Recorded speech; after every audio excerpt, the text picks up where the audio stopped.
What up, y'all? This is actually my fourth video of the day.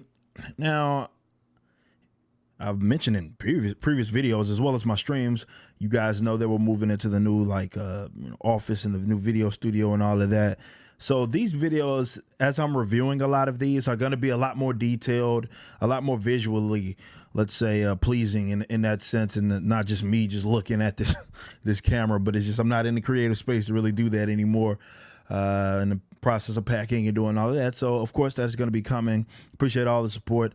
Be sure to always come back to my videos on my channel, because as I'm putting out all of these videos, as I'm getting caught up on all these comic books, you may not get notified by way of YouTube. So just, not doing anything, just go to my page and check it out. So today I'm going to be discussing Thor issue 2.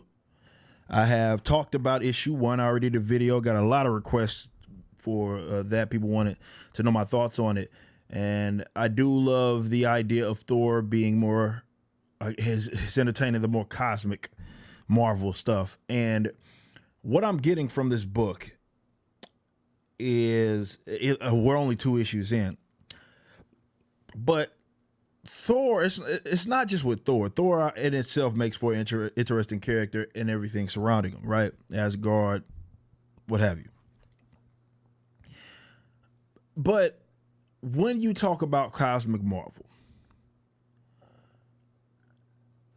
it's not necessarily that the stories write themselves. It's that they already have a host of characters, definitely now, that they have access to, that should make it easier for any writer that wants to sort of entertain this. We know Galactus is part of this. He's actually one of the main parts of this whole deal, because what happened to his previous universe, that plague, if you will,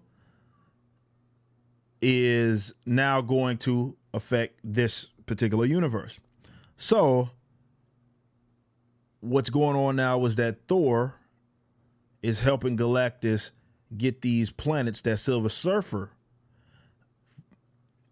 sort of let them in on. He gave the coordinates to Thor, and he's like, okay, these guys have special energies, because the idea is to help Galactus consume these planets so that he could have the power to fight off of this sort of plague and so forth, the Black Winter, if I'm not mistaken. And in the, because Thor's like, I'm going to get this done as well.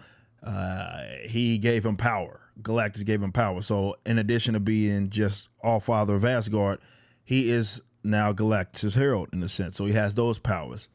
So we're starting to see him put that stuff to use. But also the cool thing, and I'll note here, is that both he and Thor have this sort of, they're having conflict with each other in this journey, because the whole idea is that he doesn't want to kill people. So the idea was to get the people off the planet before he consumes the energy of the planet. And that in itself is just creating for some really interesting conflict. As you can see, he's shooting his fingers off and all kinds of stuff here, because he's like, yeah, you just gave me this power and I'm helping you on this, but make no mistake, I am a god, and I'm not taking instruction from you. You know what I mean? I'm just doing what I got to do to save this universe. So just seeing those guys have that sort of conflict there it's very interesting. He does end up consuming this planet, however, and as we will get over to freezing up, baby. Of course I'm freezing up. Why wouldn't I freeze up in the middle of the video? I got plenty of RAM, dude. What's going on? Come on. That's what I get for using Firefox. So he does end up consuming it. So he's getting more powerful. He's like, I need more of this energy. And the interesting thing that happens after this is another character pops up by way of, you guys are familiar with him, was in The Last Guardians. And man, let me just refresh this. It's getting stupid. Last Guardians of the Galaxy is what I'm referring to. He's not in the current Guardians. But I have no idea what's going on with Firefox right now. Like, I don't know what's going on here. But I'm trying to show you. And what essentially happens is that I go to me for right now. What happens is that Beta Ray Bill pops up, right? So you can imagine all of this craziness going on by way of these characters and everything that's taking place. And with the whole idea that the universe is in jeopardy and Galactus is back to doing the planet eating and all of that, there's going to be people that take issue with, right? So Beta Ray Bill ends up popping up, and I can just show you, I guess here. He ends up popping up here.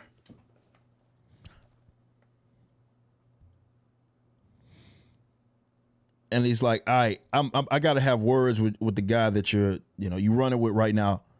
Please, Thor, like, don't make me do this, because if we have to throw hands, then that's what's going to happen. And again, like I started the video off, Beta Ray Bill, interesting character. Yes, he's connected to Thor, but he's different, right? It's a different character. And again, you talk about some of the characters that Donny Cates, who's the writer now, also has me blocked on Twitter, by the way, but who's the writer now, he has a lot of this stuff at his disposal. So my thing, and it's not just with Donny, obviously, it's with a lot of these characters and more so writers. This is why I can't allow them to make it, because I think anybody with half a talent, because the work for the most part has already been done for them. All they have to do is come up with something new and something refreshing. And yes, you got to have a little talent to do that. But you can imagine how I see some of these stories and these, lousy stories that get written by these writers, and I'm sitting here like, dude, I can't let you make it, because you have a database, or at least you should, of characters that you can utilize that can make for an interesting dynamic in the story that you tell. So if you have that access, again, a lot of these characters that you didn't even create, but if you have access to them and you still write something that is just lazy, you should be especially criticized for that. You see what I mean? It's about context, guys. Yes, I make my complaints. I complain about some of the direction, I guess, that happens in mainstream comics, but you got to take that into consideration. It's not just about the story itself. It's about, look, these characters have mounds upon mounds of source material. They're relatable. They're reliable. So for somebody to not be able to use them to tell something interesting says a lot about their lousiness. And with a studio, or not necessarily a studio, but a company that I would imagine has access to pools of money that they can pay decent writers to do this, I cannot allow them to make it in the event they pump out some garbage. You see what I mean? So we're getting, and Thor, again, to be fair to Donny, he's doing a decent job. And okay, we're going to take Galactus, we're going to take Thor, very interesting characters there. And then we have, because if you read the first one, you had all the other heroes of Galactus as well. So again, Silver Surfer was there. So these are very cool and very interesting characters. You're putting Thor back into the more cosmic Marvel stuff. Donny would have to go out of his way to jack this up. You see what I mean? Thor versus Beta Ray Bill again. Like, this is what it's all about. So we'll see what happens. We'll see what happens.